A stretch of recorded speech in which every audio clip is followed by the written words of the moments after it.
Nizam palace থেকে ধর্মতলা এর আগেও একাধিকবার মুখ্যমন্ত্রী মমতা বন্দ্যোপাধ্যায় কেন্দ্রীয় এজেন্সির বিরুদ্ধে তোপ দেগে একেবারে গর্জে উঠেছিলেন। আবারও সেই পুরনো মেজাজে মুখ্যমন্ত্রী মমতা বন্দ্যোপাধ্যায়, যিনি প্রতিবাদে সামিল হয়েছেন এবং তিনি আইপ্যাকের কর্ণধার তার দফতরে না আসা পর্যন্ত তিনি কিন্তু ঠায় বসে রইলেন। অন্যদিকে রাজ্যের বিরোধী দলনেতা শুভেন্দু অধিকারী তিনি মমতা বন্দ্যোপাধ্যায়ের বিরুদ্ধে ব্যবস্থা নেওয়া উচিত এমনই হুঁশিয়ারি দিচ্ছেন। हम इधर में इंतजार करेंगे जब तक प्रतीक नहीं आएंगे।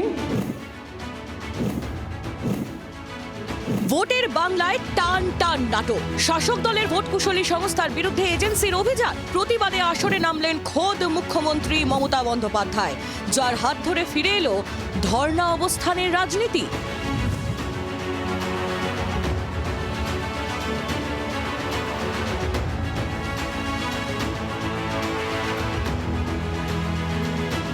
বৃহস্পতিবার সকাল সকাল আইপ্যাকের কর্ণধার প্রতীক জৈনের দক্ষিণ কলকাতার বাড়িতে হানা দেয় ইডি। একই সঙ্গে তল্লাশি চালানো হয় সল্ট লেকের সেক্টর 5-এ সংস্থার অফিসে। খবর পেয়ে প্রতীকের বাড়ি পৌঁছে যান মুখ্যমন্ত্রী। সেখান থেকে শটান চলে যান সল্ট লেকের অফিসেও। ইডির তল্লাশি অভিযানের মধ্যেই অফিসের বাইরে ঠায় দাঁড়িয়ে থাকেন মুখ্যমন্ত্রী। অপেক্ষায় থাকা সাংবাদিকদের জানান, প্রতীক না আসা পর্যন্ত তিনি এখানেই থাকছেন।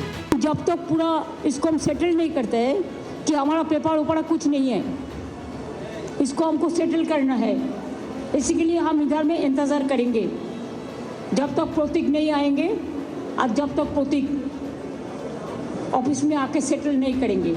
এটাই প্রথম নয়, এজেন্সির অ্যাকশনের বিরুদ্ধে গিয়ে এর আগেও ধর্ণা অবস্থানে বসেছেন মুখ্যমন্ত্রী। 2019 সালের 3রা ফেব্রুয়ারি সারদা মামলার তদন্তে আইপিএস রাজীব কুমারের বাড়িতে হানা দেয় সিবিআই। তখন তিনি কলকাতার পুলিশ কমিশনার। এই খবর পেয়ে ফুঁসে ওঠেন মুখ্যমন্ত্রী। সোজা চলে যান ধর্মতলায়। নেতা মন্ত্রী আমলাদের নিয়ে বসে পড়েন ধর্নায়।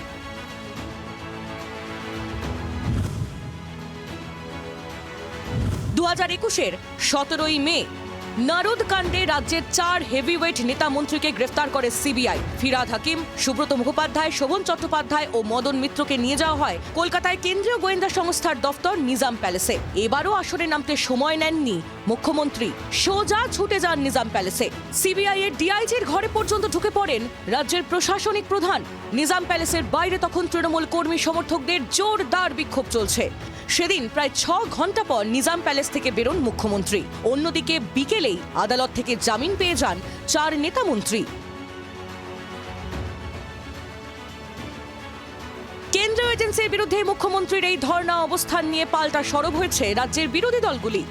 এরা মুখ্যমন্ত্রীর অভ্যাসের মধ্যে পড়ে, কিন্তু কেন্দ্রীয় তদন্তকারী সংস্থা তার যে সাংবিধানিক অধিকার আছে সেই অনুযায়ী যদি এই তৃতীয়বারেও এই মুখ্যমন্ত্রী এবং সিপির বিরুদ্ধে ব্যবস্থা না নেন, তাহলে কিন্তু পশ্চিমবাংলায় ভুল বার্তা যাবে।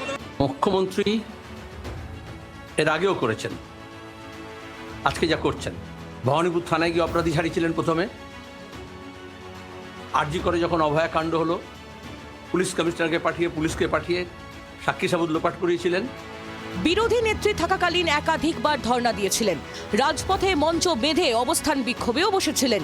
শাসকের কুর্সিতে বসার পরেও মাঝে মধ্যে সেই পুরনো মেজাজে মমতা বন্দ্যোপাধ্যায়। ব্যুরো রিপোর্ট, জি 24 ঘন্টা।